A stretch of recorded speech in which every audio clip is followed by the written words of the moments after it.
Hello and welcome to Retrotainment. Back here with my co-host, capital C, capital O, Greg. How are you doing, buddy? What's happening, homie? Nothing much, nothing much. We're joined here by Matt from the Burning Truth, who has we met on the Sherlock reel for the first time, and we hit it off quite well. So we said, sure, you can come on and do an out sports film with us. Go on. Why not? His first choice was hard to find. Was too difficult to find, so he had to reevaluate his choices, and he's gone with, if you can't tell from the image behind me, Any Given Sunday. I mean, it's a good change.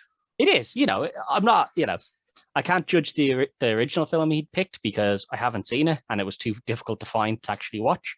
But I mean, as a backup, this isn't a bad choice, is it really? When you put Al Pacino to almost anything, it's true. gold. Yeah, released in December, 16th of December in 1999. So, close to my old birthday. Close to old Greg's birthday, so he'd love it. We always take a quick look at the ratings just to see what they are. So 124 critics have this at 52%, which I think is quite low. Especially since I think this film was kind of made in the idea of impressing critics. Yeah. Because it's not often you see a sports film that's 2.5 hours long. Now it's becoming more common now, but normally a sports film is kind of 90 minutes, maybe maybe 2 hours. Stone. Yeah, he went a bit long. Now audience rating is 73, which I think is probably a close. I probably rate it a little bit lower than that myself personally, because I'm not an NFL person. Like, I don't watch American football, so I think some of this is, you need to kind of be into the sport in some way to understand bits and pieces of it. There's a lot more in depth into the plays and the background of NFL compared to Remember the Titans, when you see them just training and a couple of games. Box office wise, it did fairly well, 100.2 million in the box office. So I mean, not a flop by any means, which with the cast was it ever going to be, sort of thing, Now when you Al Pacino there, late 90s, you're talking probably coming to the end of his height of power. He was still very strong then. Cameron Diaz would have been, she was coming up right into her rise into full power, as well. Dennis Quaid as well. Jamie Foxx starting off as well. Jamie Foxx was kind of a weird one because he never really transitioned that way. It's kind of like he just stays there and he shows up every once in a while. I don't think he's a bad actor. It's just he never seems to take that step to fully go into acting. He's not my favorite of actors now. I'm not a big fan, but there's a couple of movies I do like him in. He's okay is the thing. Like, I would never be like he's amazing, but I think he works well in the roles he has been in most films. He picks and chooses, doesn't he? Yeah, and he's smart to do that, Like, if you don't think you have the acting range to go on and be, a big actor, just pick and choose your roles, Vinnie Jones has been the same role for God knows how long, and I love Vinnie Jones in films because I know exactly what I'm going to get with him. He turns up, he throws a one quip, and then pretty much he's on the screen for a while, and then all of a sudden he'll just disappear. Yeah, he'll do a bit of fighting. Grand, lovely. That's what I want to see from the man. The one I was very surprised with Vinnie Jones was the Midnight Meat Train. Yeah. That was a very strange one. That's a strange one for him. This film is, out of the other films we've done, I think this is the most sports heavy film. Yeah, I think this one has a lot more sports in this than there is in a lot of the other ones. Yeah. Which the other ones, some of them were, like Rocky is nearly as long and stuff, but it's just the story is more in depth in those films, I think. Yeah, well, Rocky was the one that broke the mold, really, wasn't it? Yeah, it was. I'd agree with that, because with Rocky, it wasn't just about the fight as well. It was like the whole what was going on outside, bringing it all bringing it all together. Yeah, it changed the mold from sports films being just here they are playing the sport to here's a backstory, and you care more about the backstory, and the sport is just kind of the additional bit to get you to where you need to go. Yeah, this one I think is more sports. Like, there's more sports focus in this than there is on the backstory. I don't think the backstories are done overly well in this. No, probably not as well as they could have been. There were certain details in it that I thought were quite good. Oh yeah, there is certainly. It shows the gritty side of playing ball in the 90s or whatever. Any sport, really, I think. Well, this sport quite particularly, same as probably as wrestling, as Matt would probably know. Like you'll see, it's a lot of physical thing. Like whatever about playing football, it's minimal contact, but like playing American football, you're being hit by 200, 300, 400-pound lads. You get to feel it. Yeah, well, I know you have pads on, but you can still feel it. It's not even that. It's more that it's a heavy duty intensity, like rush on your body constantly. Yeah. And then it's, back into the dressing room and they're like, right, ice that down, get this, do that. And like, it's a lot of sports, and sports have all changed for the better, really. Like even boxing is the same. You now see refs, calling boxing fights off where they never would have been called off in the past and stuff like that. All the sports have evolved and realized, well, if we just ask them, do they want to keep going? They're going to say yes. We need to tell them no. I was just about to say, if I'm not mistaken, there's even a film with Will Smith that sort of highlighted a bit of concussion. Yeah. That was another good movie, but that's for a different day. Yeah, different day. This starts off quite quickly. Like the first thing we see is them playing ball. But you don't really see them playing ball. It's like you're kind of in the middle of the match, the match, and in like the middle of a huddle where they're kind of all just grunting and shit talking each other and stuff. And we see Cap Rooney. His name they always refer to him as Cap, but I assume that's just because he's the captain. Yeah, his name's Jack Rooney, not Cap. So they all call him Cap. But we see him go down injured. Well, I like this though, where you can hear the commentators like 2-time league MVP and whatnot, so he's a quality player. Yeah, he's a big name, and he gets sandwiched. It's like a 3-player tackle on him. Yeah, his legs go one way, his head goes another, and his body just caves. So we see him go down, and he has to get.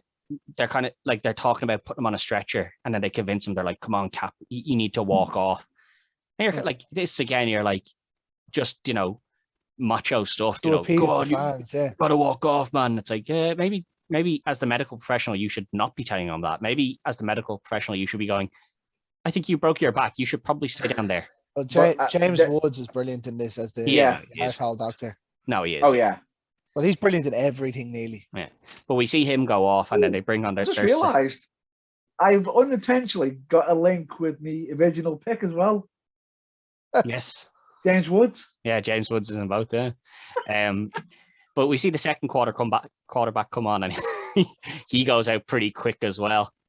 I'll tell you what, the hit scene on Rooney here was bad, but the hit scene, it was very well done. But the hit scene on the second quarterback is bad. Like his knee bends in all sorts of ways. Yeah, it's a rough looking tackle. And we see, rightly so, we see the manager Tony losing his mind. He's like, that's 2 quarterbacks in the space of like 5 minutes. Well, the best thing is here, as he was sending the second quarterback in, you hear him going, just hold the ball. Yeah. Hand it off or just hold it. Let the time run out. We'll be fine. Nah, pal, you're getting smashed. Yeah. It forces a fumble and a touchdown. Yeah, it's insane. Like, because, whatever about the touchdown, you've just lost your starting quarterback, your second quarterback. You're now onto your 3rd string quarterback. And like around that time as well, like even now, like a lot of teams have one top really quality quarterback, and then normally there's not a whole lot behind it. Yeah, now, some teams are lucky to have 2 or 3, but like the quality levels do tend to drop very drastically. Yeah, well, we see that when they brings on the third Willie Beeman gets 6 straight away. What a man! Yeah. What a man! I did like that as a scene because it shows the nerves. It shows the nerves, and this is a young guy who's coming in, and he's not young. He's been in the league for 5 years. So you're talking about him being 29. 29 minimum. See, I don't know, because they do refer to the fact that he didn't finish college. Yeah, it's very hard. It's very hard to get into I know, the league. Yeah, no, I know. You become undrafted. Yeah. But even still, you're talking like young as in terms of actual play time, because we've heard that he hasn't really been playing quarterback in any of the inexperience is what you mean. Yeah, inexperience, and mentally quite young. Like he can't handle the pressure. All these people like cheering and shouting, and the idea that it's all on his shoulders, which then makes him get sick. And then we see him when he goes to throw the ball, his first few passes are just abysmal. Like first one's a pick, and then it's just all over the shop. Yeah, it's him just running around. Like it's done very well in terms of the nervousness shown. Like he's not in sync with the rest of the boys. Yeah, and they refer to the fact that, you know, like the lads have the plays on their arm, and he's like, you've got your plays upside down and stuff. Like, you know, like this guy just was not ready at all. Yeah, if you're a third string quarterback, you know you're not playing. Barring a calamitous of injuries, you're not something playing. like this, which I do like when they go in at halftime, you know, and they're talking about like we're on 3 losses in a row. We don't want to make this the 4th, and they're talking about that and stuff. And he's kind of gearing the lads up, and he pulls Beam into the side, and he's like, just pretend you're back home. Like, forget about all of this. Forget about, you know, the thousands of people watching. Forget all of it. Just throw the ball. And it works, you know? And it just shows it is good coaching, where he's like, listen, whatever about him being a dick at times, when he realized I need to take this lad to the side and just say to him, listen, calm it down. Just calm yourself down. Take a second, make the throw. And it works. And they still don't happen to manage to get the win anyway. Yeah, this one was a bit closer though. Yeah, they've gotten a bit closer, and it's now they're 4 losses on the bounce, and the newspapers are kind of ripping Beam into shreds. John C. McGinley. I was just about to say he's so good in this, to be honest. He's so good in everything, lads. But like, he's barely in this, you know, like for someone that's in this such a minimal amount, he really maximizes what he does. Yeah. Like, you remember him being in it, you know. It's not like some of the other people who are in it a little bit and you're like, oh yeah, he was in that. Like, you really know that he was in it. Yeah, he's so good though. But like, I like how he's ripping them apart. And, you know, even on we see Willie Beeman at home, and he's watching the highlights, and it shows him getting sick and stuff. I love how he's talking to his man. He's like, I'm a third string. Yeah, I can do about that. Yeah, I'm never going to be the starter. But we also see that Tony has said to him, he's like, listen, no matter how bad you play, just keep in mind, I don't got any other choices, so you're not getting cut. Yeah, you know, which, you know, I get that is kind of true, but it's him trying to calm the nerves. He's like, don't be worried about if I don't do well, I won't get on next week. That's not the case. You have to play. We don't have anybody else. You're in trouble, pal. Yeah. But we also see Rooney. We then see Rooney in the hospital, and they're kind of saying like, yeah, like his discs in his back are gone, and he's like, don't worry, I'll still fight for you. I'll never let them throw you off the team, which shows the bond between Tony and Rooney. Like, yeah, usually if you have a quarterback like that, in American football, he'd be the franchise quarterback. Yeah, exactly. Yeah. Eventually, though, time does catch up. Oh. And that's the thing. I think that's what's happened here. It's a culmination of a bad tackle and the fact that you can see he's quite that bit older than all the rest of the players. Well, he's 38. Yeah, exactly. You know, he's at the end of his career here. You know, he's not going much further. Unless you're Tom Brady. Yeah. Well, Tom Brady's just a special case, isn't he? But Tom Brady. Cheater. It's not cheating. It's misinterpreting the rules. Cartman went over this. I misinterpreted the rules. But we see Tony goes out on the sauce after this, and you know, he's out and about, and then he gets home, he's absolutely sloshed, ringing the ex-wife, being like, we're gonna be up in Minnesota, I'd love to see you and the kids, but I don't have their number. And this is where you see that, you know, he's dedicated his life to football. He's lost his family and everything over football, which I thought was really, like, this was going to be an underlying story to it, you know, his redemption to getting his family back and stuff. And this is partially what I don't like about the film. We see this, and then that's kind of it. Like, you're just like, yeah, he gave up everything for football. That's it. I can see where you're coming from, but the problem is, I think they were trying to avoid the old fairy tale story of, you know, they have the perfect game, they come back and he makes it up. And I think that was at the same time the message. Yeah, I think I wouldn't have minded. I don't even want them to give me that fairy tale story, but I would have liked if they, you know, referred more to like how he lost them, because Did he lose? Did he lose them because he's an alcoholic, or did he lose them because he was so dedicated to the game? They don't really go into it. He actually mentions it in the speech. Yeah, in the speech he says it. In the speech he does, but like, you know, you're talking so far on in the film that, you know, you've kind of forgotten about that first scene.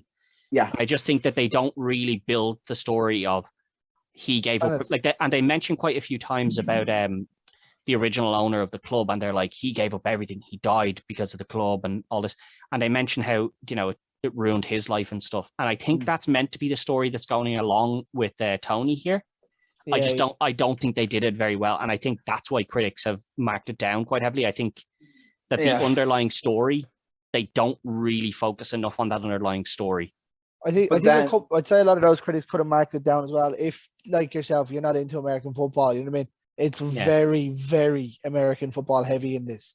Yeah, it could be that as well. Like, as I said, I'd probably put it in the 60s, like 60% that's myself. Fair, I'd have it a bit higher. Yeah, but it's just because I'm not into NFL, so some of the stuff just wouldn't. Like when I get the backstage and whatnot. Yeah, like I get the backstage gritty stuff of it. And the only bit of that's kind of, you know, because of wrestling, like watching wrestling and stuff like that. I know all these backstage, like the machismo that does be running around of like, oh, I don't want to give up anything, but we see, you know, he's given up everything, and then we see Christine talking about moving the team to LA. Which can be a thing in the States. I do know that is a thing that can happen. It does, yeah. Especially if you're a Raiders fan, you've been to 3 cities in 25 years. But the rest of the boys, the boys are not happy about this idea. Like she's talking about, you know, this could be huge, huge money, and that's all she cares about is the money. Like she doesn't care about the football. She's business. Yeah. Like you even see it like in that first scene when Rooney gets injured. As soon as he goes off injured, she's on the phone trying to get a trade. Yeah, exactly. Yeah. Immediately. She's business, but we learn later on that even though she's business, she's not good business, because good business would be getting rid of these big name players and bringing in, you know, upstarts that you could then sell later on, where she's just getting rid of them and not replacing them. Doesn't really work like that in America. You don't just sell them on, you trade them for draft picks or other players. Yeah, but she doesn't seem to do like much when she does do that, because the team has suffered greatly because she sold, I think later they mentioned that she sold 6 of their starters from last year. Yeah. And you're kind of thinking, she sold 6 starters from last year, or traded 6 starters from last year. That's not good. Why isn't this team in really good nick now? Because theoretically you trade them, you mightn't get the pick for the next year. You could take a pick 2 years' time. Yeah, it could be something like that, but I kind of got the impression that she just got rid of them. Yeah, she could have just cut them now, just to save the money. Like she might not even. Yeah, I think that seems to be what happens with her a lot, where it's just a monetary gain, and that's all she kind of cared about. But like we see that she wants to sell it, and then Tony comes in and gets in a big argument with her of, you know, we need these, and she's kind of like, we're going to sell off Cap and we're going to sell off Sharp in the off season, and he's like, you can't sell them, like we need those 2 players, and she's like, no. And then pretty much turns around and just says to him, and by the way, all contracts are up. Yeah, including yours, sort of. And like we see, like this is kind of the thing. There's this battle between the 2 of them the whole time. It's an struggled battle for him. Like, he can't win. Yeah. See, he has to appease her. Yeah. Whilst trying to be a contender team, like. Yeah. See, again, this is where I think that they kind of fall down. I think she does very well in her role, and I think he does very well in his role. But I think their interactions don't really come across. It's just him shouting at her, and it's like, it doesn't really feel like he's, you know, trying to do right by the team and trying to do right by her. Yeah. It's just as if he's like, no. Yeah, it's like he's her dad. And he keeps referring to it. He's like, your dad would have let me do this. And she's like, yeah, well, you know, my dad's not in charge. He died, like, you know. I love how he turns around here and he's like, you know how I settled my contract with your dad? Over a beer. So your contract is null and void then, pal. Yeah. See, I think this again where they kind of fall down. The little backstory isn't done well enough. And I think I think the line that she said after was quite funny. Ugh. Over a beer? Yeah, she looks disgusted about the fact that he's drinking beer. Yeah, but you know, they start. Beeman starts playing a couple of more games, and he starts building confidence, and he makes getting sick his like signature move. All right, we're losing. Balling now. Yeah, all right, we're losing. I better get sick, and then we'll win. All right, mate. Fair enough. That's a thing. People have these superstitions. It's not even like him getting sick at the start of games now. It's middle of a play or something. Yeah, he just feels sick, and it's just like, okay, gotta get sick now. Sometimes it's not even on the field. Like, because later in it, you see him just getting sick out by the bins and stuff. You're like, well, what's going on? There's something wrong with this lad. What I found funny is, as he's being ill, all of a sudden the camera. Yeah, every time, just make. But you know yourself watching stuff like if you watch American football, the cameras pick everything up. Yeah. Yeah, everything. But even there, whatever last week with the Pittsburgh Steelers, the player spitting at the other player. Yeah, that's it. Like it was nowhere near anything. It's the amount of cameras they have. Next thing you know, the camera just pans back and was like, "Look what we seen." Yeah, it's the amount of cameras they have there. You're not getting away with anything. But which is right, by the way. Yeah, no, it is. It is. It's what you want in sport. But we start seeing them starting to win, but they're starting to win because Beeman is calling plays. Well, it's not even that. Like he is doing well, but he's ignoring the plays that he's being told to run. He's calling the plays. He's reading it himself. He's kind of reading it, but he's also doing what makes him look good. He's not willing to make a throw just to gain yards or to further the team's progression or well, you got to keep your stats up as a quarterback. You keep your stats up, you get paid. Yeah, and I think that comes across a lot with a lot of the people in this. I need to make X amount of tackles, I need to make X amount of yards, or I don't get paid, and they all kind of do it. But you can kind of see it with him. Killjoy comes out quite the biggest, and he's like, I need this amount of yards. Yeah, but I think that one of the problems is that he's doing it, but the rest of them are doing it while still running the coach's plays, whereas he's just going, no, fuck what the coach says. This will make me look good, and I'm going to do it. And it works out, which is great. But what if it doesn't work out, Well, if it doesn't work out, he gets killed in the tackle. Simple as that. Straight away, it's a case in point when he has that big speech during the breakfast. Yeah. But if he gets tackled and gets put out, they have no more quarterbacks. So, it's very selfish of him to go, it'll make me look good. Whereas, if he sticks to the plays, then the likelihood of him getting injured is reduced massively. So he's not thinking about the team. He is all about himself. Because if you remember, he ended up using a temporary for one match, and he can't throw for anything. But it's not even a temporary. It's the second quarterback that got injured plays the second game. Yeah. And then he gets injured again. And that's the thing. Tony doesn't trust Beeman. I can get where Beeman's coming from, where he's like, your plays aren't winning us games, my ones are, so we should do my ones. Well, the way it should be is like the coach and the offensive coordinator should call the play.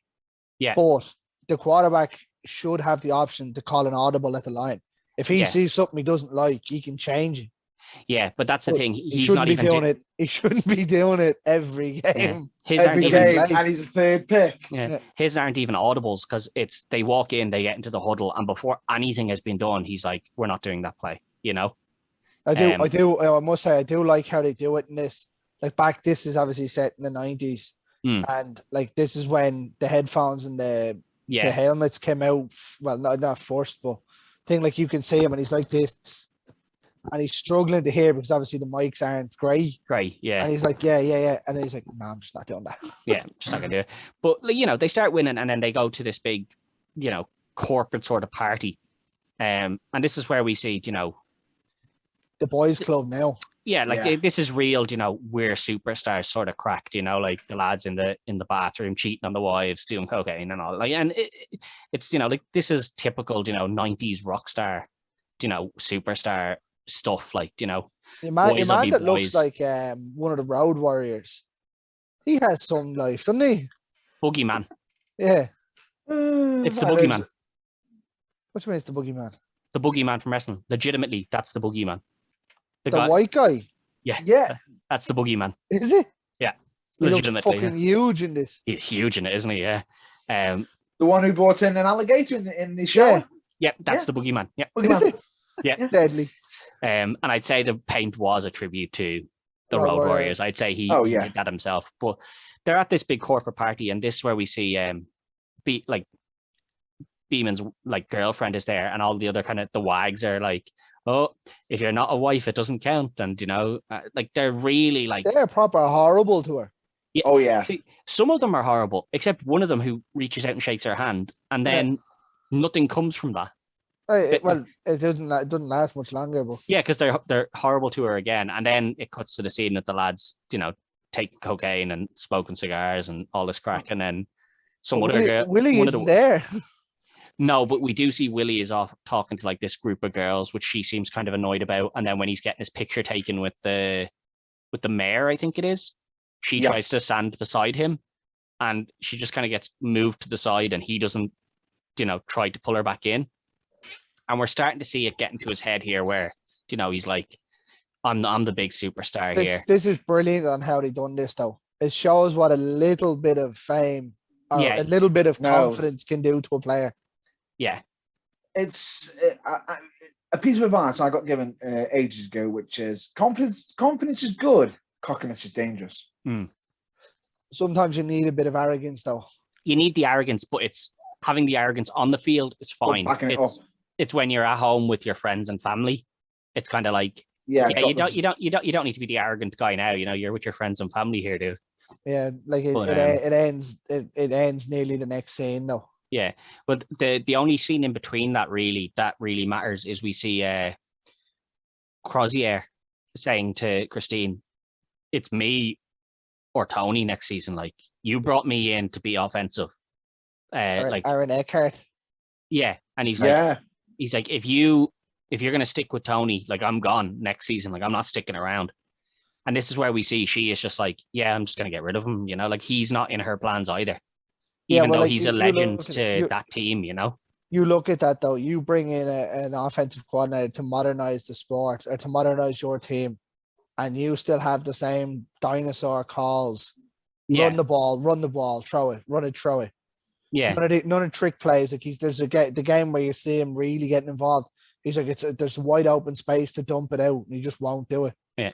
See, and that's the thing again. Like, this is where they don't really give you a good guy or a bad guy, because they're all, they're all wrong here, because the team is fractured. Yeah, like he wants to play a certain way. She's brought in a more like up to date way of playing. He doesn't want to do it, and instead of just discussing it with him and saying like, listen, this is like, football is changing. We'll give you this season, and you can play your way this season, and then next season you're gone. She just doesn't say that to him. She's just kind of like cut out, playing him along, and like, he's meant to be like this complete legend of the club. He made them a dynasty and stuff, and she has no respect for him. Really. He has won them a Pantheon Cup as well. Yeah, and like, she has no respect for him at all. Like, yeah, well, he's just the alcoholic coach now, really, isn't he? Yeah, and we see how close he is with her mother as well. Later on, the two of them were so close to it. Yeah, but like, then she reminds him, like, when she sees the ring, she's like, "Don't forget, my dad designed that ring and stuff." She's kind of trying to say to him, like, "Don't forget, like, you're meant to be a friend of the family. This isn't right," which is fair enough, Is it though? Because like, the dad's been, you'd say the dad's been gone a while. You know what I mean? Yeah, but like, it's she's also it's going to be hard for her as a daughter to see. Oh yeah, but like, it's technically he's not doing much wrong. He's not doing anything wrong, but the way you have to look at it from her point of view. Like, she's grown up with him around as kind of an uncle figure. She's kind of like, this is a bit like, it's a bit shitty, like, she's a fucking dick to him anyway. So she is, but like, that's the point, that like, she sees him and she knows who he is, so she knows the legacy he has, and she's still a dick to him. Like, that's the big thing. Yeah. And I think she does that very well in this. Well, success fades very quickly. Yeah, it does. Yeah. But then we see the next scene where Willie Beeman's at home, and kind of just treats his girlfriend like shit. Like, yeah, like his portrayal here of the fame and him becoming an arsehole is probably one of the best bits of acting he has. It is, yeah. And I like that the whole time this scene is happening, the first time you watch it, you're kind of like, he's going to hit her. He's definitely going to hit, because you've seen one of the other lads hit, one of the girls in the bath or spit booze in your one's face in the bathroom, and you're kind of like, he's gonna hit her, and then he doesn't. And I think that is very well because it still keeps in line with his character of being like, he won't do that. He's not Won't like cross the line. There's a line he won't cross, but he's still a dick. Like he's screaming at her, and oh yeah, you went off and got college educated, as if that's a bad thing, and like he's just insulting her for who she is. Like there was a lot of NFL players were in big trouble around this time for domestic abuse and things. Yeah, they would have been. Yeah. So I imagine if this had come out and he hit her, the movie probably would have got slated. Yeah, it probably would have. But I think this is what I'm saying. He did a very good job in that particular role where you believed he was going to hit her. Oh yeah, and then he like, didn't. You see him get closer and everything, and you're like, yeah, he does it very well. Like this is where you can see that he does have acting chops. Yeah. But the next scene they're on, I don't know, is it a plane or a bus? And Tony just goes over and sits down beside him. And he's on a plane. It is a plane. Yeah, I was kind of like, I don't know if this is a plane or a bus because the seats are all like real close together, and you're kind of like, these are a big team. Like they probably should have been first class or whatever. But I like that he goes over and he's like, "What are you listening to? Rap? Anyone I know?" And he's like, "I don't think so." you ever listen to jazz? I like that. I'll give you some tapes, CDs, bro. Oh, right, whatever. And it just shows that age gap, where Tony is still living in that past. Yeah. Where this is how you would do things. Yeah, because he even mentions about trying to connect with him over their dad's passing away and stuff. Yeah, and that's what I like. Beeman has no interest. He is just like, oh, he's himself now. He's a superstar. Yeah, but see, this is what you were saying. Like normally, the quarterback and the coach have this really good repertoire, you know, and they just don't. And it's not like Tony's not trying. It's not like Tony's not putting an effort in. Just Beeman has nothing to do with him. No, I have no interest in you. Yeah, he's already bigger than the club. He thinks he's bigger than everybody. Yeah. That's what, like he says it. He says, "I'm just here to make my dollars bigger." Yeah. The next scene, like they kind of play the next game and they win, and then for some reason, and they don't really explain why, but your one Christine walks into the locker room after the game. Your man's stark naked. He's stark naked, and presumably a couple of the other lads are stark naked. Like this scene is kind of funny because this is, as we said, where the alligator gets thrown in because they make fun of him for his dancing, and he's like, "All right, now where did this guy go?" I asked myself this question because he walks out in a towel, and he's like, "Not cool, lads," and he comes back about 5 minutes later with an alligator. Where did he go? Like they are in a stadium playing football. Did he walk out to the lake, just pick it up? Yeah, but like those stadiums are huge. Yeah. This is meant to be a pro NFL player, or well, I don't know. It's either he has literally just walked out, been looking to get an exit, and just gone, "I'll pick this up," or he somehow brought it in with him. Yeah. With him at some point.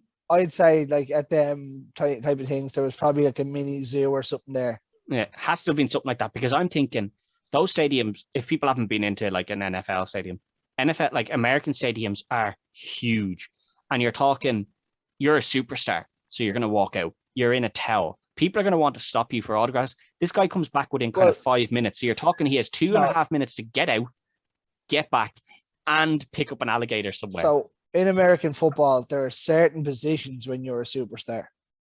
He plays a position when you don't get a lot of the credit you deserve. You might not, but if you walk out... Oh, yeah, if you're part of that team, someone knows who you are. You walk out and all the fans are there after you of just having won, and you're walking out of the players' locker room with a towel around you.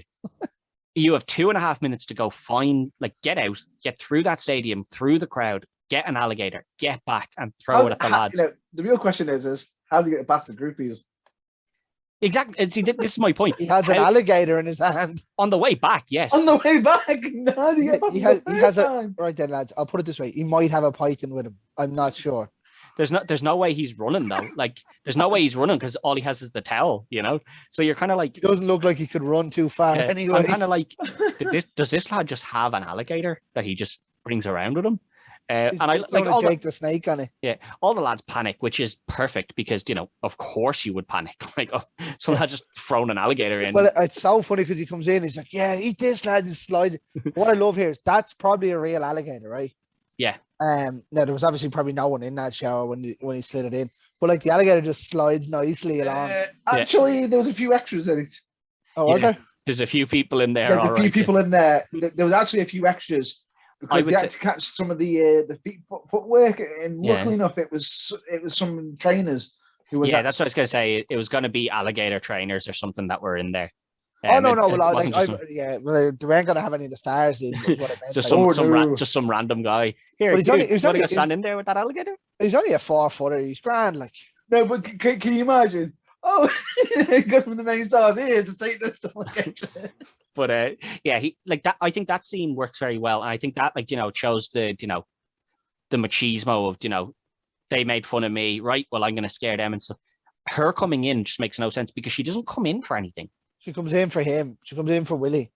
No, but she comes in to say well done to him, and you're kind of like, yeah, but see, this is where it's her setting it up that he's gonna be the guy. This is her showing her balls off here. She's playing Billy Big Balls, making this now. Yeah, but you're kind of thinking like because she walks. You could have waited 5 minutes. No, it's not because she wants to do it in front of everybody. So when she walks in, she's saying hello to everyone. If you notice, she walks by Cap. Yeah. And just about says hello. Oh, yeah, no, I know that. But like, if these boys, like all these boys are going to be getting onto the same bus or the same plane or something after this game, right? They all travel together. Yeah, but the high of everyone realizes what she's doing now. Yeah. No, I know, but it's just kind of like, it's a scene where they just wanted her to walk into the lads' locker room, isn't it? I think the idea of that scene was actually meant to be the fact is she's showing the fact that Cap's old and comes, he comes beaming. To me, it shows that she does what she wants to do. Yeah. I suppose it does work in that sense. Like, imagine that had been a lad owner walking into a girl's changing room. Exactly. Yeah, that's. I mean, there'd be more there. Yeah, I think I do get what they're trying to go for, but like at the same time, the scene doesn't add a whole lot either. No, because it ends just it ends just for the alligator, really. Yeah, they could have just done the alligator bit, and I would have been happier. Yeah, but we see the young medical professional, being like, "Here, your man Sharp, there's something wrong with him." Like, his vision is constant. He's like, listen, his vision is going. He's constantly having migraines. There's something wrong there. And the senior doctor is just like, I'm the senior. Yeah. That's not your problem. Stop worrying about it. And he's like, that guy needs an MRI. Like, what was it? He said something. It was any breaks or head injuries, I'll deal with. Diarrhea, gonorrhea, AIDS, whatever. You deal with all the junk work. Like. Yeah, that was during the first match. It was breaks, snaps, loosens, or all pink eye, pink eye, syphilis, or gonorrhea. That's your mess. But like, it just shows, like this young doctor's coming up and he's gone, like, this guy's having vision problems, like head's killing him, like he needs an MRI, and your man just waves it off. He's like, nah, he doesn't. It's set up as in now. If you watch that now, you know exactly what they're talking about. Yeah, like concussion was a thing then, but wasn't huge. Yeah, it wasn't huge, but like you can see just how much he's brushing it off, and his reason for brushing it off is just, if I tell him, he's going to play anyway, so I just won't tell him. Yeah. Which you should still be telling him. It should still be his decision. Like you shouldn't be making that decision for him. Well, no, it should be his decision. It should be the doctor's decision to rule him out. Yeah, but the doctor obviously just doesn't. The doctor's like, it's not going to matter. But like, as a doctor, you should still be telling the person anyway, regardless. Which comes into the next bit, where but before that, one thing I want pointed out there's one line a bit earlier on when they're actually training, the defense coach, when they were doing it, and he's looking like he's about to blow a vessel. And you got Shark sitting there going, calm down, you're about to have a stroke. Yeah. And he's like, it's like, I don't get strokes, I give them. Yeah. It's a great line. But the next kind of thing we see is good in this, though. We see we see the Willie Beeman music video. This is the most random bit of this whole movie. Yeah. It shows how much of a superstar he became from winning 4 regular season games. Yeah, exactly. But like you see him doing that, but while that's happening, we see the montage of Rooney training to come back because Rooney has now realised my spot is in danger here. But Christine goes to the chief medical guy and she's like, listen, what's the story with Rooney? And he's like, that guy he's healing quick. Like he's going to be back for the playoffs. And she's like, anyway, you can delay him. Yeah. Like, I don't want him playing. Like you need to delay him. And it just shows the money that's coming off Beeman would have been high-end jersey sales. It's that, but she wants Cap gone. Oh yeah, well he's going to be high against the cap rating that they have anyway. Yeah, like but he'd saved them a lot of money going. Yeah, but she also, like she'd said previous to this anyway that she wanted to sell him, so she wants to make sure he doesn't get injured again. Yeah, then, well, he's worth nothing if he's injured. Exactly. But then at the same time, on the flip side, in regards to Shark, she goes, what's the standard with Shark? Well, he's dangerous. Yeah, like he's got a bad tackle could kill him, and she's like, no, but it's not that. He's dangerous. So like you have a quarterback that's working. You don't have an outside linebacker like him. Yeah. So he's dangerous for the other team because he's making tackles all the time. It's also he is making tackles, but she's also like, if you say he has concussion problems, oh yeah, no one's gonna take him. His resale value is too low. And that's her reasoning. That's her reasoning for wanting him to play, so that people don't find this out. And she's like, hide the evidence. And he does. He takes this evidence of this guy who is, literally this guy, we hear later on, one bad tackle could paralyze you or kill you, basically. And he's just like, we just hide that. Like, it's another piece of film thing you see in loads of sports movies, isn't it? Yeah.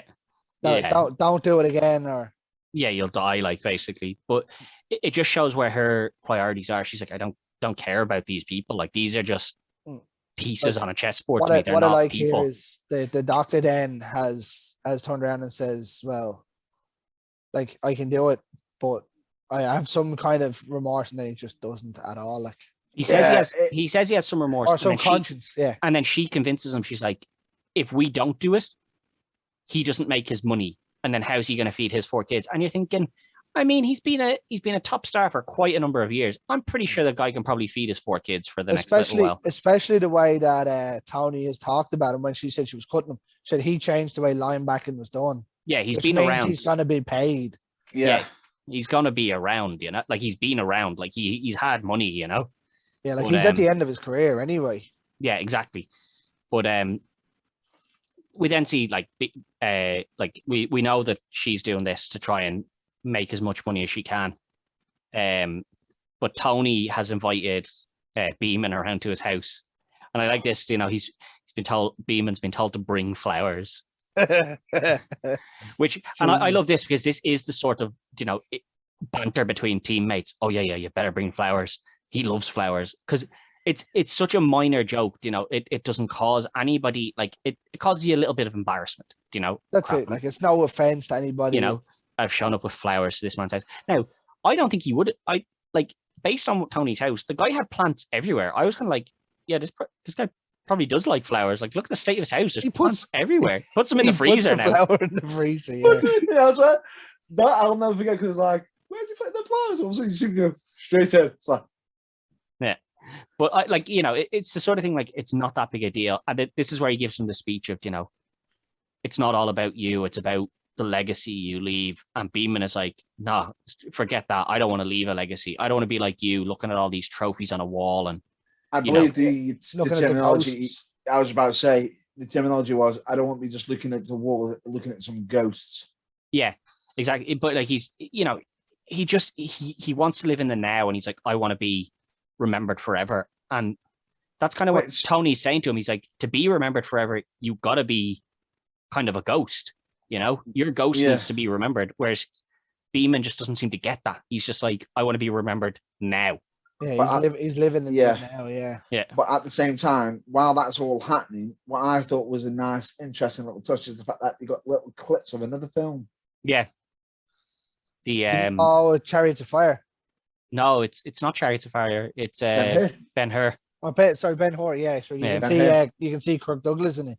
That bit where your man gets run over, good God, that's rough looking. Even when you isn't it? watch that movie and you see it, you're like, geez. Yeah, it's rough looking. I was like, whoa, that is He rough. kind of, the way he bends is exactly like Cap did in the first tackle. Yeah, it's rough old stuff. No, but I thought that was a nice little comparison because as they're going back and forth, they're using the Ben-Hur film to show we're gladiators, you know, we have to look out for ourselves and, you know, just ourselves and nobody else. I did like how they switched between that. That is something that they were very good for.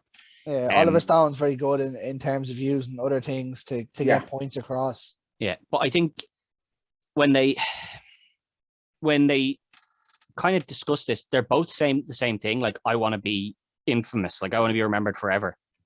Just they have different views on how you get remembered forever because, you know, Tony's talking about, like, you know, Lombardi and all these other people, and, you know, your team wins, you don't win. Your team wins and you get remembered because you were the quarterback on the team that won. Yeah. But you can't win if the rest of the team isn't with you. You'll never really remember the offensive line, the defensive line. It's always a quarterback's name that's. It is, yeah. But the thing is that without that offensive and defensive line, a quarterback will never win. And I think, like, that's the bit that Beeman just doesn't get. He just does not get that. He's like, no, I'm the star. Everyone else is just there. Like, they've built this team, the cracks in this team and in the foundations of this team very well throughout this movie. Yeah, you know, like, where, as we said earlier, there's, you know, if he doesn't throw me the ball, I can't run, I can't make my yards, I can't get my bonus. I can't make my ads. Yeah, and I do like that because they've built, you know, sort of tensions where it's like he's in it for himself, and they're like, yeah, but you're in it for yourself because you're just trying to make money. He's like, yeah, but, you know, I'm also blocking for him so that he can make those. I'm making that run so that he can make his run. You know, if I don't make that run, there's no way he gets to make the run he made, sort of thing. Yeah, he loses a bit of his stardom. He loses freedom as well, like, because if a player doesn't need to track you because you're not running, then that player's free to go do whatever they want, you know. Yeah. But then he goes off to this party after he leaves Tony's house. He goes to Shark's house, yeah. Yeah, he goes to the party in Shark's house. Oh. And this is when he just shits on the whole team, basically. Like, this scene here when he pulls up in his yellow. Yeah. Hey, you can't do that. You can't do that. Oh. Hey, Mr. Beeman. Beeman. But so, like, that tells me that Shark has a valet there. I think that's just some guy that was there because he gives him his keys. Yeah, but I think that's just because of his arrogance. Because he didn't put his keys in the ball, lads. Yeah, he didn't put his keys in the ball. But, like, it's weird because he goes in and, like, the place is packed, and he goes upstairs and he just starts talking to these two lads on his team, and he's just shit talking the rest of the team. He's even shit talking the two lads he's talking to. Yeah. Well, one of them's LL Cool J. Yeah, but, like, he's shit talking LL Cool J to LL Cool J as well. You're like, what are you doing? Like, it's like, that's a set on you. Yeah, like, what are you doing? And he's like, "Yous are all nothing without me." Like, yeah, and, it's all me. It's my team. It's this, that, and the other. Then they cut his car in half. This is brilliant because he goes down to Shark and tells him, and he's in the hot tub. Then he comes out. Next year, he's looking out the window, and you're like, "Oh, yeah." He's just got a buzz on. They've cut his car in half. They did it pretty quickly. I'll tell you that. But well, look at the size of Shark. Yeah, but it's still, you know, you still have to cut through a car. Yeah, that saw was pretty big though. To be fair, yeah, it was. But we see, you know, like, he's kind of shit talked them to the point that the next game, none of them do anything to help him. So he just gets hit. This is the local derby. This is the local derby, the local match. Miami, their home game. Yeah. If they win this, they get home field advantage. Yeah, like, they've already qualified for the playoffs. So this game doesn't really matter in the grand scheme of things. It just gives you the home field advantage. Home field advantage in the playoffs works because you keep home field advantage all the way to the Super Bowl. Yeah, no, it is a big deal, but, you know, it's not like if we lose this game, we're out. You know, it's not like the repercussion isn't as big as, you know. Oh no, it's whether you play home or away. Simple as that. Yeah, it's not that a big deal. But I'll tell you what, the rain here is rough, isn't it? Yeah, that game would not go ahead in that. No, I don't think so. No way. Actually, no, I seen Denver played Kansas last year in the snow, and I mean the snow was thundering down. Yeah, it was a rough looking game to play in anyway, and Beeman gets battered around. I love here though the director of cinematography, whoever done it, whether it be Oliver Stone or whoever else, when you see him getting hit in the back, and like they've hit somebody, that's a proper hit, because there's no way you can torque your back like that. Yeah. And his neck snaps back and his helmet comes off. Yeah, I don't know what you're about. Yeah. It's a great scene. It's a second sack where they let him go. Yeah. And the linebacker comes around the back of him and just smashes him. Yeah. And this is meant to be like, again, this is them saying to him, we're not going to play for you. Yeah, this is your punishment now. Better than mine. I believe Tony says it best. It's like, it's like, we're going to lose this game, because he's not playing right. He's not playing. He's trying to, let him learn. Let him learn. Yeah, it was a cap that says it to him, isn't it? He's like, they won't play for him. Yeah, and that's Tony goes like, he needs to learn. And to be fair, it's not right either. But like, I can see why it was left. He was just like, this kid thinks he's the superstar. Well, he's after treating the boys badly. They're not going to play for him.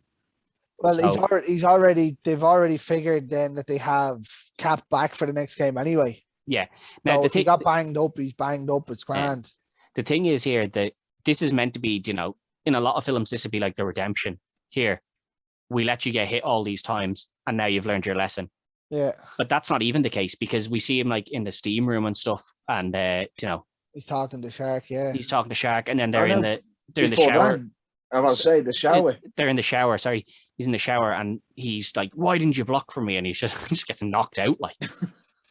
He got smashed. No, he throws the first punch though. He throws the first punch at LL Cool J, and then gets knocked out. Yeah. But like that's the thing, and but this wasn't a redemption thing. Like they weren't like they haven't forgiven him. They're still like, nah, dude, like fuck you. You're a dick. Al Pacino giving him the mommy and daddy speech. We're not angry. We're just ashamed. I'm ashamed to be your coach. Oh, but no. But he says it to the whole team. He says it to the whole team, and he's like, he's like, it's not even this bit back here where you start punching each other. He's like, I had to stand out there and coach you as well. He's got decimated in that game. You just left the lads go through. Yeah, and like from the way they talk about the team, the defense is obviously stellar. Yeah, it is. The defensive coach is a machine. Like defense wins trophies, lads. Yeah, but this is when we see players getting told about their actual injuries, and it's like, listen, one more tackle will cripple you or kill you. I don't think you should play. Yeah, it was the next day in training, wasn't it? When they come up and the young doctors found the real results. Yeah. And he tells them, and he's like, listen, this is the case. And he's like, I still want to play. I still need to make one tackle and 3 sacks or whatever I think it is. Three tackles and 1 sack. 3 tackles and 1 sack, sorry. And he's like, if I get that, I get a $1 million bonus. And he's like, I want to play. And they're like, you have to sign a waiver. You're going to have to sign a waiver. And he's like, I'll sign whatever, And then they go down and James Woods gets his ass handed to him. Gets his ass handed to him. And he's like, you shouldn't have made that decision. And he's like, my conscience is clear. I know he would have played no matter what I said to him. And it's like, yeah, but you still don't get to make that decision. Like you get to make a decision that he doesn't play. You don't get to make the decision that he does. No, like if you told the coach, any respectable coach is going to go, not a chance. Yeah, but like the other way, I was saying earlier, the medical professionals need to make the decision. Oh yeah, so they'll turn around as soon as they seen that, they turn around and be like, "You're done." Yeah, but their decision should be, you're not allowed to play. They shouldn't be allowed to make the decision of, he might play. let him play. Sure, who cares? Then again, this was during back them time, but even so, agreed. It should be, if it is a serious injury where it can be pretty much life threatening. Would that happen? Would that happen nowadays? Not now, but even back then, I think in most cases they would have at least said to your man. Well, she's also it's because she's advised them. She said the money we save from them. Yeah, when it comes to your contract time. When it comes to contract time, the money we save there needs to go somewhere. Like she's told him, and that's why he's doing this. This isn't a conscience thing. This isn't I would have played anyway. This is him going, I'm trying to justify myself, because even when he leaves, he's like, you can see it in his face. He's like, yeah, I fucked up. Even though he doesn't want to admit it to himself or anybody else, you can see it and that's, I think he does very well in there. Like he portrays it in his own face of, yeah, I'm wrong, but I'm not admitting that I'm wrong either. He's also riding one of the cheerleaders, and he's like, "Come on." Yeah, and she's like, "No, I think I'm gonna stay here." Now this is one of the best bits you see here when he's walking back and John C. McGinley comes along, he trying to pushes put him the camera in his face. Yeah. And he pushes him, he splits his head open. Right. But we also see him go talk to Rooney, and Rooney's kind of talking about like, I don't know if I have it in me. I'm afraid to get hit. And then Rooney tells the wife as well, and he's like, I think I'm gonna retire. And she's like, you are not going to retire. Like, it's like, dude, this guy's just broken his back. Like, maybe you should let him retire if he doesn't feel up to it. Like, he's 38. What did he get? Bulging discs or something? Wasn't Yeah, and bulging disc, and then she slaps him one. I'm just thinking to myself, that's gonna help. Yeah, and she's just like, you've got another 2 years left in you, and it's like, she's thinking about the contract exactly. Yeah, herself. Yeah, she's thinking about herself. Yeah, again, it's very selfish. Like, and this is the sort of thing you see from the wags in this film, where they are very just, what about the money? What about the fame for me, for being married to you? Yeah. She's not that concerned about him. She even there, the way she's dressed and whatnot, she can tell she's the first one at all the parties. But she was the one that dissed Beeman's girlfriend, wasn't it? Or she was meant to be, I think. I think it is meant to be her, but they don't really go into it too much. But we see Christine then go back to her parents' house, and she goes into the dad's office, and then we hear Tony and the. Oh no! Because I think it was just before that they ended up having a massive row, didn't they? Who? Tony and her. Well, that's just before the game. That's before the game. This is before. Yeah. This is even before that. Tony's at the house talking to her mom, being like, she doesn't respect me the way her dad did, and the mom is like, she's sitting in the office and she can hear them, and she's upset, she's crying, she's like, the ma has absolutely no care in the world about football, and you see that at one of the games when she's talking, and when they find out how the dad died, she was like, we were right here when he threw the pick, and the defensive player came up, and I was holding his hand, he took a heart attack. Yeah, and she hates the game because it's taken everything from her as well. Yeah. But she doesn't she's kind of the opposite of Tony. Yeah. The game took everything from Tony because he loved it so much. But she got everything from it. Yeah, well, it's also she lost everything and has no love for the game. Yeah. Whereas he lost everything, but because he still loves the game. Yeah. Which is, again, this is what I was saying. Like, I don't think they go into this enough with him, of his backstory of how much he loves the game and how much he sacrifices for it. They just make him seem like an old angry vet in a sense. It seems to be a way for a lot of sport. When you're a professional sports person, it's very hard to come away from the game, even when you retire. It is, but I think that's where this film kind of fails, is that they don't get that across very well. They just kind of say, I love the game. And I lost everything for it. Like, that's just kind of, a token line for him. Like, I love the game and I lost everything for it. You don't really get to see him, lament what he's lost or talk too much. Like, we know he's lost the wife and kids. That's about it. Like, and I think that's where the story kind of fails. That's where the likes of Rocky is so good, because it gives you that backstory. Like, you feel for the guy. Like, I didn't really feel for Tony throughout this film. The one line I will say that I thought was, especially with her in the next room, was when her mother turns around and just goes, the second you're gone, I guarantee you she will sell the team. Yeah. But I think that deal's already in the pipeline. But I think that's the thing, that they don't know that the daughter's there, and she hears it and she realizes that this is how low people think of her now, even though that is what she was doing. Yeah. Oh yeah. But like, she's showing the dirty side of being the owner now, really. Like, she's not the owner. The ma's probably the owner. Yeah. But she's obviously running everything because the ma hasn't got a care in the world. Yeah. And then that's when she has the big argument with him of, you're going to be gone next season, and there's a reason you weren't picked to be the owner of the club, and my dad left it to me, not you. Like, this is the reason, because you don't make those decisions. Yeah. And she's probably right, because he wouldn't make the best decisions for the club. He'd make the best decisions for the on-field team, but not necessarily. Yeah, just because you're a good manager doesn't mean you make a good. Yeah, but I mean, like, she's a dick, right? Like, she is.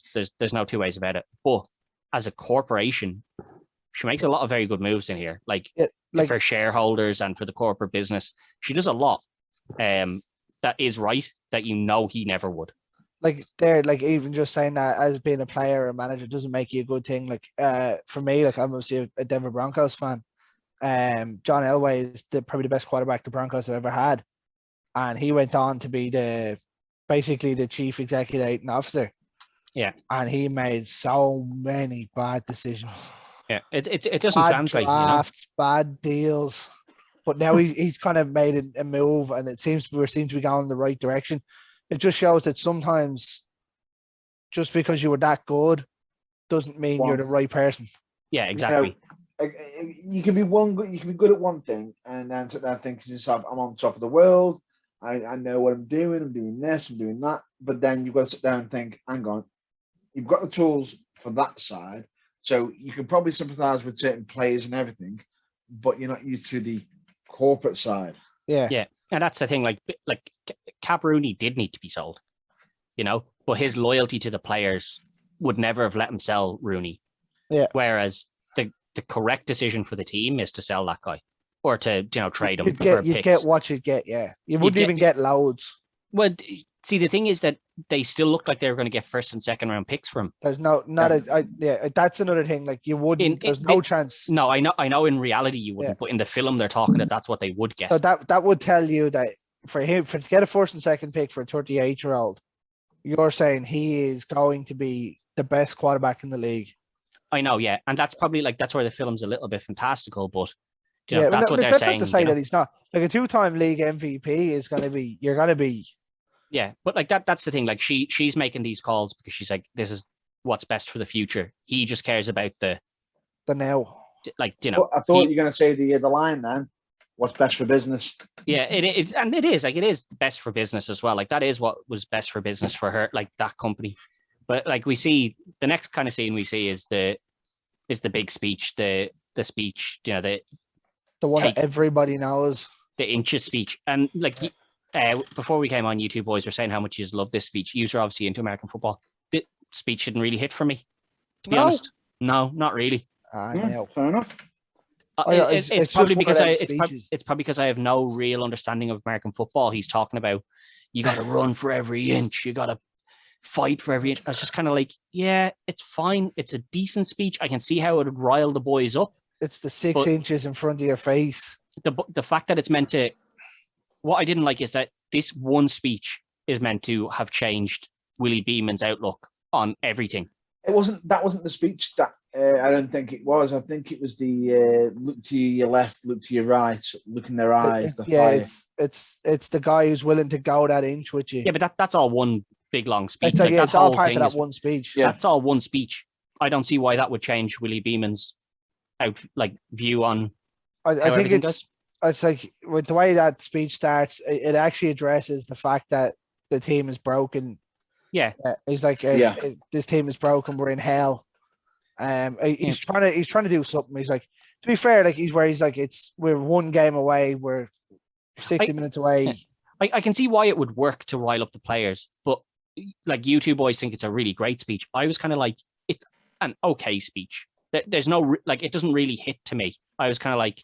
It's fine, and I could see why it would rile your players up and be like, "Yeah, come on, we can do it." But I was also like, it wasn't really heartfelt. It wasn't something that I felt would change somebody's outlook on life, because that's what happens here. Like, and we see, we see him stand up. We see him stand up, and his view on life has completely changed. And the only other thing we've seen that's changed from him is when, and it's not really that big a change, is when he sees his ex-girlfriend. And he's like, "Will you go out with me?" And she says no. And then he follows her into the girls' bathroom and refuses to leave. I'm just thinking, I'm wondering if you got the scenes back way around. No, that's before the speech. He follows the girlfriend. I was about to say, yeah. No, that's what I was gonna say. But that's the only other slight redemption we see from Beeman is that he follows her in, and it's not really that much of a redemption. I mean, she says no. She says she's out on a date. I think it's grounded him that he's not this superstar. Possibly, but I mean, he goes to her, she says no, and he goes, come on, and she goes, no, I'm out on a date, and then goes to the bathroom, the girls' bathroom, which he then follows her into. I was like, yeah, this guy hasn't really like changed his outlook. He still thinks he's a superstar and can do whatever he wants. And then she's like, get out. And he's like, I'm not leaving, or I'll never talk to you again. I mean, you haven't. I mean, you haven't spoken to her since you kicked her out of the house until today. So, you know, and she's out on a date with somebody else. I doubt she should care that much, but she just, you know, she instantly falls for him again. And I was kind of like, you just didn't really do that well either. Yeah, I think it's just it felt rushed. So no, I'll agree with this part myself, because I am actually a fan of this, and that section would not be, if they did a remake of that now, would not be happening. Oh, Jesus. It would be altered.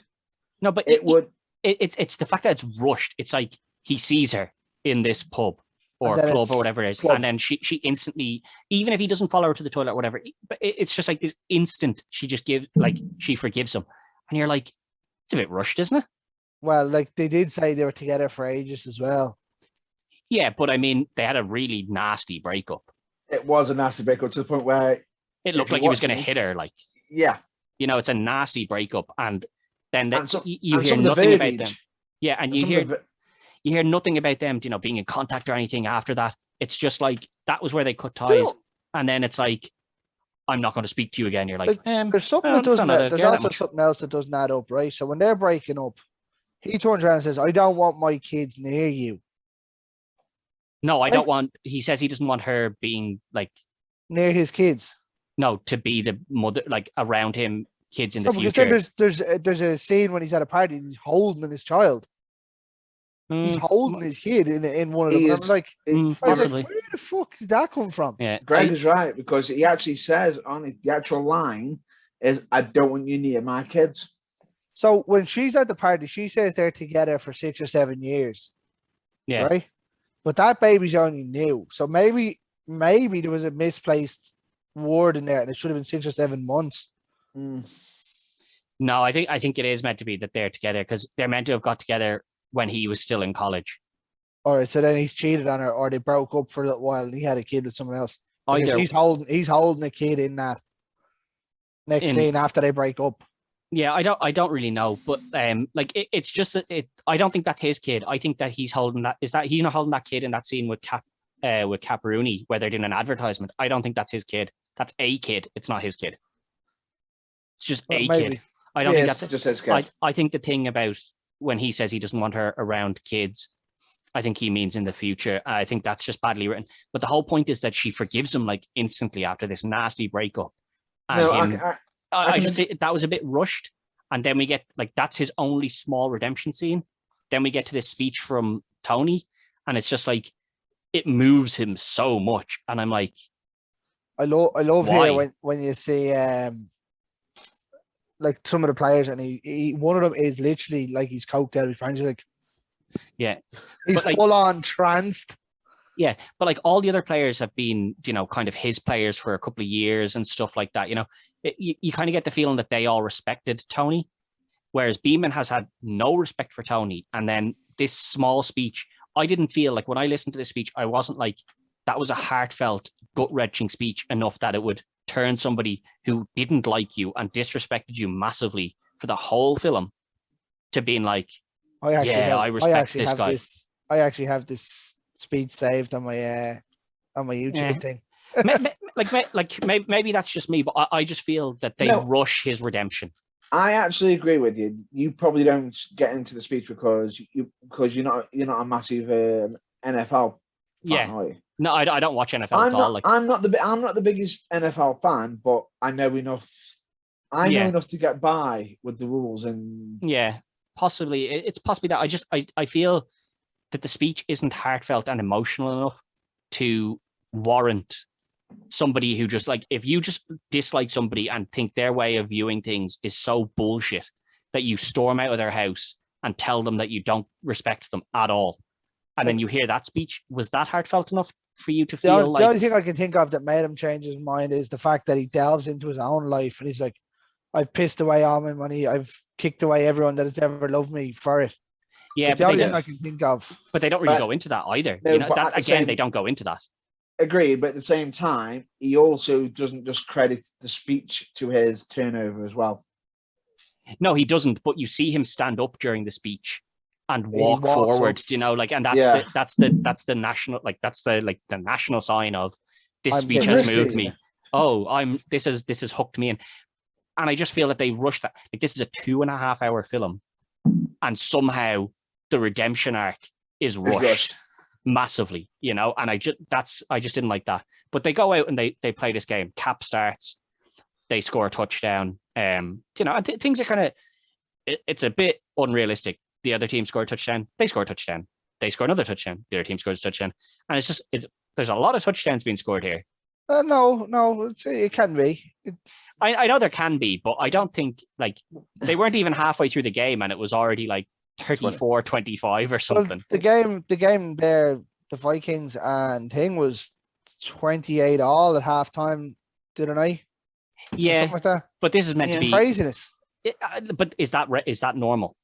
Having maybe 35, 40 points in a game at halftime might be a bit over the top, but it can be. Like, it does happen. Like, you think a touchdown 7 points. Yeah.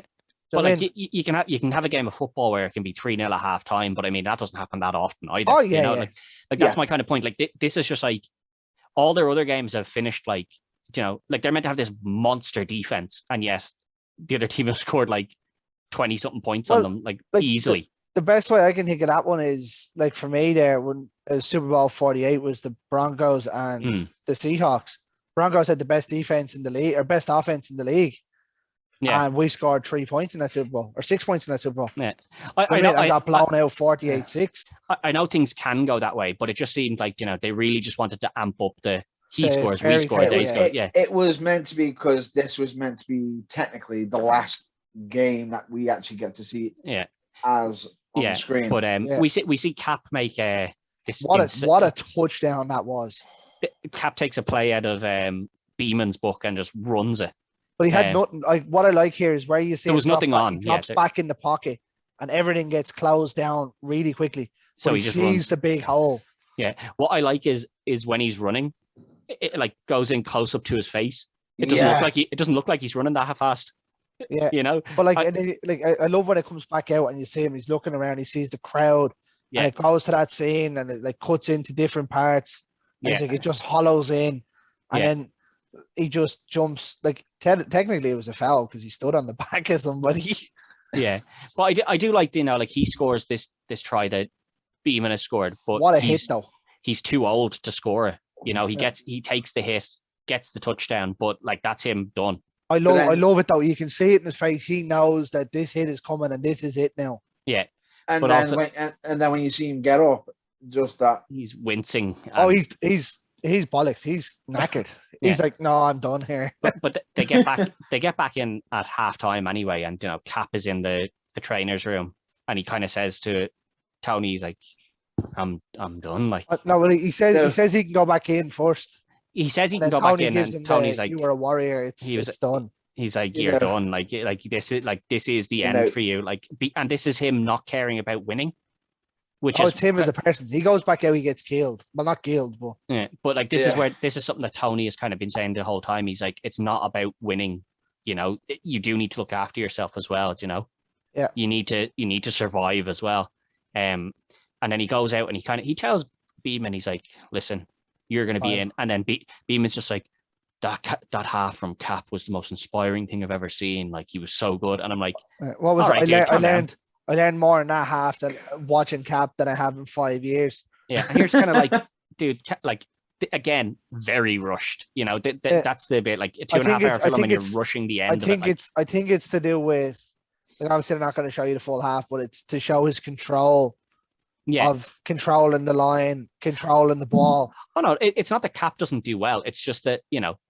Yeah, you don't see much of it. Yeah, you don't see too much of it. And then Christine comes storming in and she's like, you need to play him. And they go into, he brings Christine into his office, and then they just proceed to shout at each other again. And then he's just thrown chairs around and stuff. And I'm like, that was dramatic effect because he'd already put him in. Yeah, but again, this is the whole thing where, like, you know, it's the battle between him versus her, which I do understand, and that works. But the whole thing is just him shouting at her, and it's again just like, doesn't really work for me.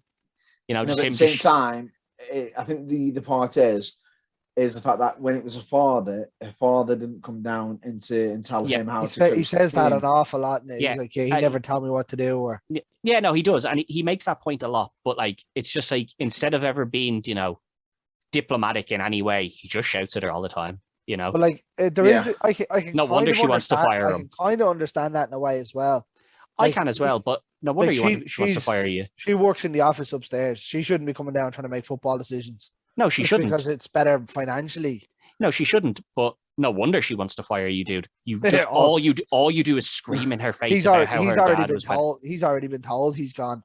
Yeah, but even before that, like the first interaction he has with her, he's just shouting in her face about how her dad didn't do that. Like, of course she's gonna fire you, dude. All you do And is scream and even shout when at you her. think Like, about it, that first interaction they have, she offers him Alka-Seltzers and everything. yeah, and he's just like, no, I've already had them.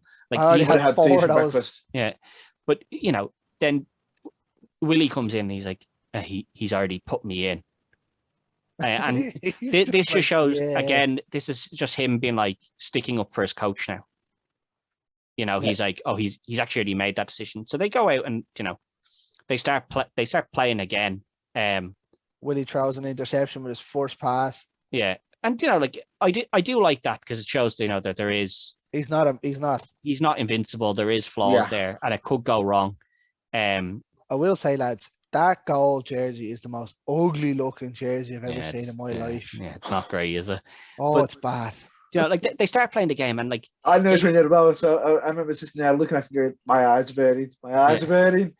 they get down, like, you know, they get down, and then they do score a touchdown, which looks like, you know, this is going to be the winner, and then a flag gets dropped, which means a foul. That. Yeah, so basically they don't blow the play dead. Yeah, They'll throw a yellow flag out, which it'll get called back. But the foul could be on the offense. If it's on the offense, it comes back. If it's on the defense, you decline it, and it counts. you keep. But your like touchdown, it doesn't actually tell you really at the start. They're like, wait, who's this on? Yeah. And also it doesn't tell you what it was. It does. It says there's a holding call. Holding call. Call on offense. You think they'd show you, you know, oh, this is where you held them. You think, you know, this is an NFL game. That's exactly what they would show you. No. Agreed. I'd agree with that. But at the They should have panned to a replay to show it. Yeah. And then have the commentators going, oh, that's a bad call. Or yeah, it's that's 2 seconds that takes, you know. Yeah. I'd put that in if I was them, you know. No, I'd agree with you on that one. And then they have they've 22 seconds or something. Yeah, they play another little bit, and they went from being on the offensive to being on the defensive. Now, I don't know, is that what happens when you get called back? No, so they stay on the offense. No, they don't, because they have to make the big tackle. Oh yeah, sorry, yeah. They take their field goal. So you lose the play, and then they take their field goal. Okay, so that's what happened. They don't really explain that either. It's just it goes from being on offensive to them being on defensive. I think that's where our experience. Oh no, sorry, no. The big tackle comes before that touchdown with the flag. So they've scored a touchdown. No, the big tackle comes after that. Are you sure? I'm really sure they had to stop them. No, it is. No, it is. It comes before, because Shark turns around after he hits the tackle, after he makes the sack, and then he makes the spin on tackle on the running back when he's dead, and everyone's running on. They're like, and then he wakes up and he's like, "Did I stop him?" Yeah, but that's when there's 9 seconds left. No, it's not. Yeah. No, it's not. It's before. No, it's not. It's before. It's before the play for the touchdown. Yeah, it's before. Okay. Yeah, definitely, because they score from. I know where you're getting confused with the 9 seconds, because straight after that it leads up to the 9 seconds, because the 9 seconds is running play in the middle. Run the play, gate down, and as he's running down, he jumps out of bounds to stop the clock. Yeah, to stop the clock. To get the run. We see, you know, the tackle being made anyway, and it looks like this guy is dead. He was dead. Oh, he looked dead. Yeah. And then he wakes up. There's one bit that we did skip by. The second half starts and some guy loses an eye within like 8 seconds. Yeah. I was like, the most random thing. I was like, what? This guy just lost his eyeball. It just fell out of his head. You just started screaming. And then it just pans to his eye on the yellow. Yeah, but the blood looks terrible because it's just like this blood around his eye, and you're just like, it doesn't even look like he's lost. And I thought, he got a cut above his eyebrow or something, and then they pan to the thing, and his eyes on the floor. I was like, oh. I was like, you can only imagine it was a stud or something that done it, but I don't know. I get that the idea is that the boot is meant to have gone into his eye and dragged it in, but it was like, that was just clearly you just wanted to put somebody's eye out in this game. He got that in a joke shop and was like, I need to put this in. I mean, it took literally 10 seconds. Oh, he lost a bet. It took 10 seconds. They were like, okay, well, come on. Let's get him off. Let's put this eye in a bag and put it into ice. But there's something like that. Do you think, honestly, if I just saw some lad's eye come out, I would be in bits. I'd be like, wow, that guy's eye just came out.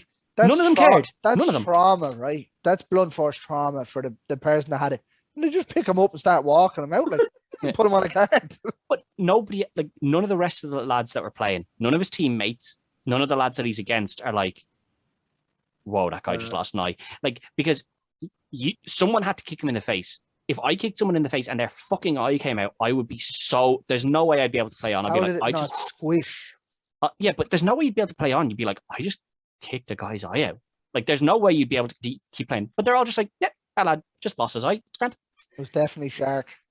Yeah, but Shark makes it. He makes the tackles, and he makes his million. I'll tell you what, his sack was brilliant. It is very good. good. You see it straight away in the next play, but like you can tell that something big was going to happen because the music starts to pone in, and they focus on them so much. Yeah, you knew something was coming. Like, but I think I don't know whether they maybe should have let him go in this and just been like, he died.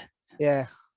I'd say that there probably was a thought of that, and then they were what they did was too bad. Poor. Yeah, I think there was probably a thought of them being like, let him just die, and then they were like, no, that would kill the mood.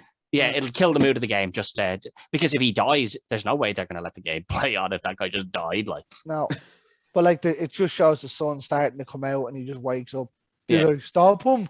Yeah, but I like that. Yeah, pal, you did. We get into the game, and there's 9 seconds left, and this is where you see teamwork matters, because that other guy could have.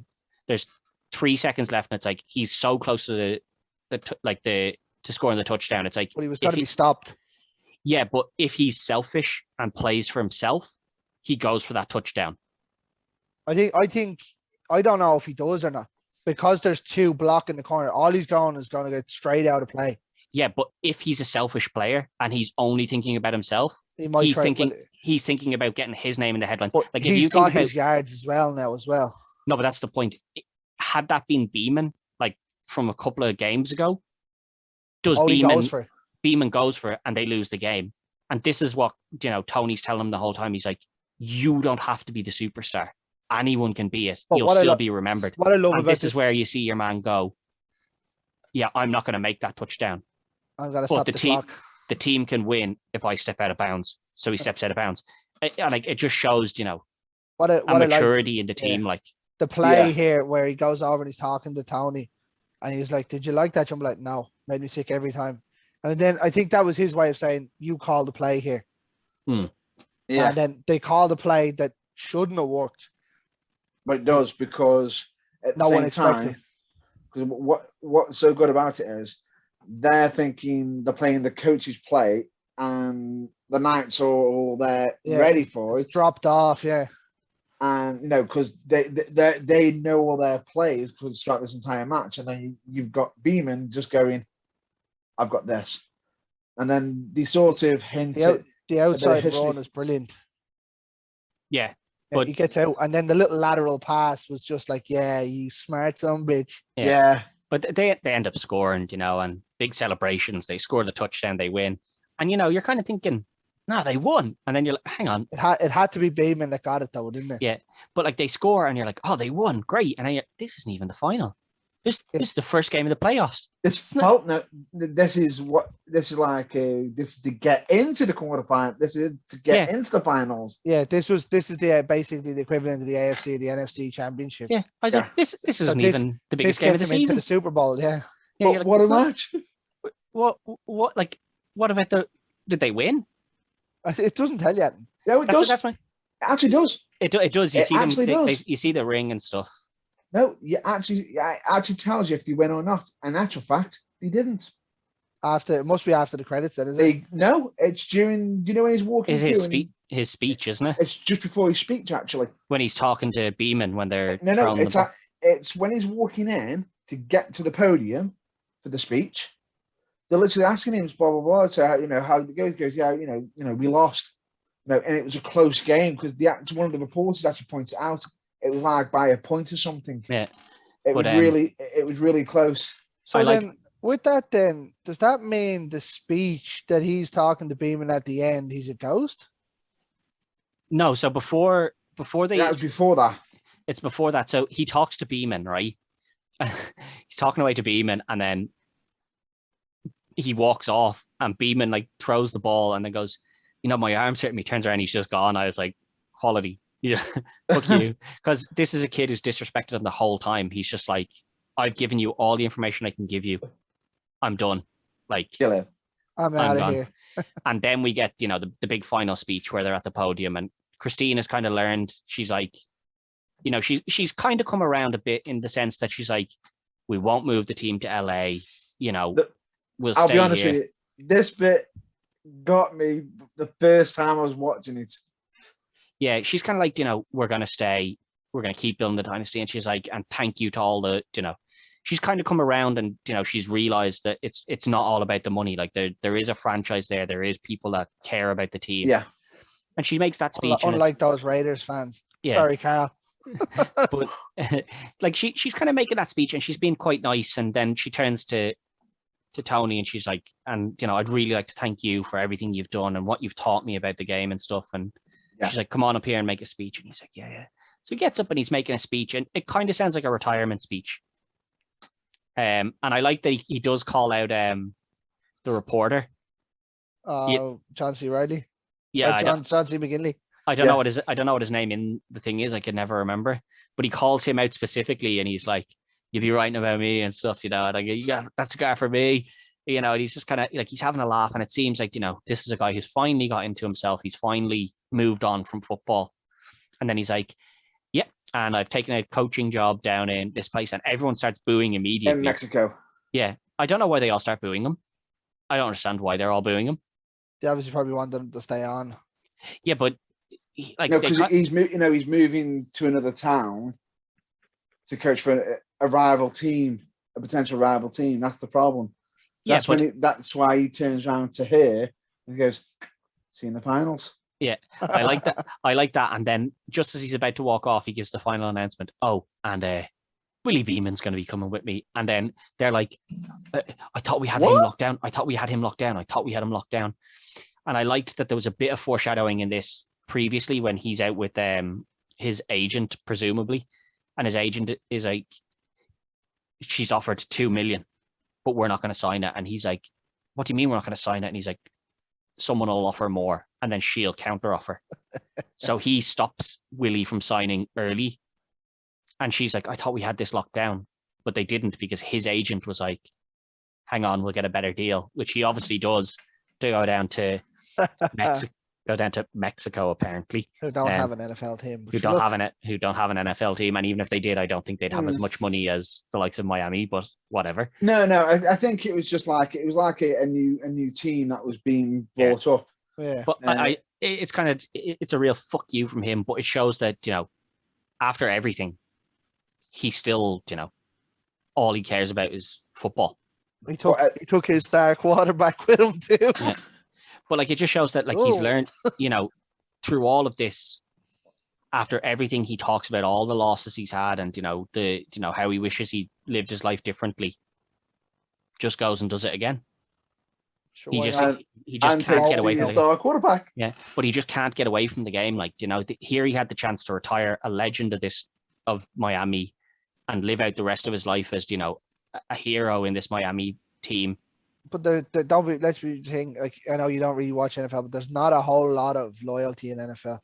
Yeah. No, I know, but I know there isn't. But he's been with that team since it started. Is basically the story they've told. Yeah. No, but there is none.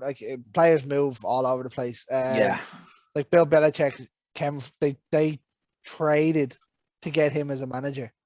No, I understand that, but like, no, he's the longest I can think that's there. Yeah, no, I understand that, but like, she's kind of given him the out of, you're a club legend, and we'll have we'll love to see you at the games and stuff. Like, real nice. Oh, you'll see me, all right. It's time for you to it's time for you to move on with your life and forget about being involved in football. But he just can't. Like, it's just not in him. Yeah, well, it was the same for I always took this as not a direct biopic of Vince Lombardi or something like that. Just the love of the game and the way that he does things. Yeah, but I think that's the story they do have quotes of Vince Lombardi at the start and the back. Yeah. But I think that's the story they're trying to tell here, that like he can't get out of the game. Like, no matter what happens to him, he's always going to be stuck. Yeah, in that mindset. That's his life. Yeah. Yeah. It's not a bad film. It's probably a bit longer than it should be in reality for me. Especially since it goes that long, and then things that shouldn't be rushed are rushed, and things that probably could have been rushed, or just not done at all. Like we see in the whole Steaming Willie Beeman music video. That'll be it from us here. Obviously, check us out on the Dynamo Podcast Network, where you're going to see this and all of our other shows, Retrotainment Recast. You'll probably see us on the Sherlock Reel somewhere. And Matt, if you just want to let everyone know where they can find you. They can pretty much find me either on the Burning Truth, which I'm usually doing a broadcast every Sunday, which if you want to know where the links are, just check us out on the social media. NFL Day. I notice, of course. But at the same time, I also run the UK Way, which at the moment, we've actually got a show coming up soon. Oh, it's good to be back, I'd say. Oh, definitely. Which I believe is 16th of October, which we've got that all on social media. Complimentary tickets on the way for the boys, yeah? Oh, Jesus, he'll have to pay for the flights over as well. Complimentary flights. Yeah, but the good thing about it is it's actually all being recorded for Powered 4 TV. Perfect. So yeah, like, everyone check that out. You said that there's a site for them to go to. What's the site there? The website for the Burning Truth, which is www.theburningtruthuk.com. For UKWA, it is www.ukwrestlingalliance.com, where they can actually purchase the tickets if anyone's in the area. Yep. So check those out, and then obviously leave a like and subscribe and all that stuff on this YouTube channel. But until then, we'll see you again next week. Good luck.